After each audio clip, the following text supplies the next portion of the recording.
400 ગ્રામ ગોળ, 2 ચમચા ઘી ને 100 ગ્રામ ખાંડ જેવું લીધું છે.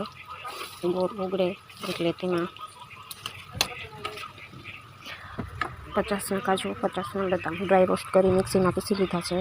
અને આ 500 ગ્રામ કાચા સિંગદાણાને રોસ્ટ કરી અને મિક્સરમાં પીસી લીધા છે. હવે ખાંડ અને ગોળ એકદમ મિક્સ થઈ ગયા છે, જે આપ જોઈ શકો છો. બહુ પાક આકરો નથી કરવાનો, પણ પરફેક્ટ ગોળ ઓગળે એવું જ કરવાનો છે. હવે આના અંદર અડધો કાજુ બદામનો ભૂકો અને સિંગદાણા બધા જ નાખી દેવાના છે. કાજુ બદામનો અડધો ભૂકો બીજી વાનગીમાં યુઝ કરવાનો હોવાથી અડધો આમાં યુઝમાં લઉં છું. આપ જુઓ કેમ બનાવું છું. ગેસને ધીમો કરવાનો.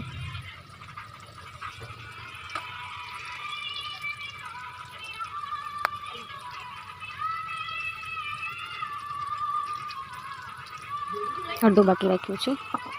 તો મિક્સ કરી ગેસ ધીમો કરીને મિક્સ કરવું એટલે ગાંઠા ન થઈ જાય.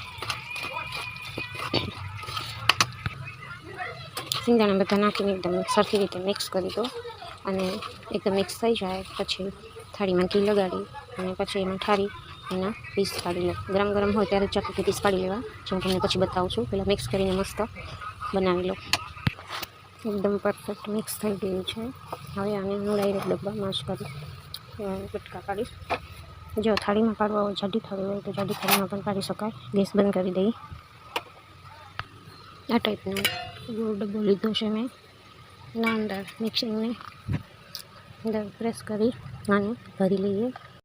આ રીતે પ્રેસ કરીને પરફેક્ટ ગોલ કરી અને પછી ચાકુથી લગાવી દેવા, જેથી ગરમ હોય ને.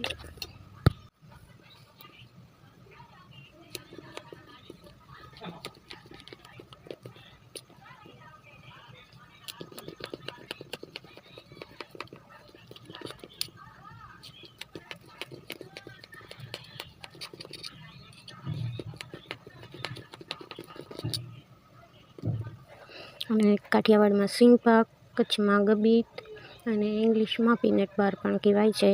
આ રેસીપી એકદમ ઇન્સ્ટન્ટ છે, એકદમ વિટામિન્સથી ભરપૂર, ખાવામાં સોફ્ટ, બાળકો અને વૃદ્ધો બધા ખાઈ શકે તેવી, બધાને ગમે તેવી. અને અડધીથી પોણી કલાક માટે ઠંડુ થવા દઈ પછી પીસ અલગ પાડવા હોય તો પાડી શકાય. હું તો ઠંડુ થશે પછી જ એનો યુઝ કરીશ. આજે છે સોમવાર, તો ફરાળમાં પણ આનો ઉપયોગ થઈ શકશે. જુઓ રેડી છે આપણો સિંગ પાક, કચ્છી ગબી.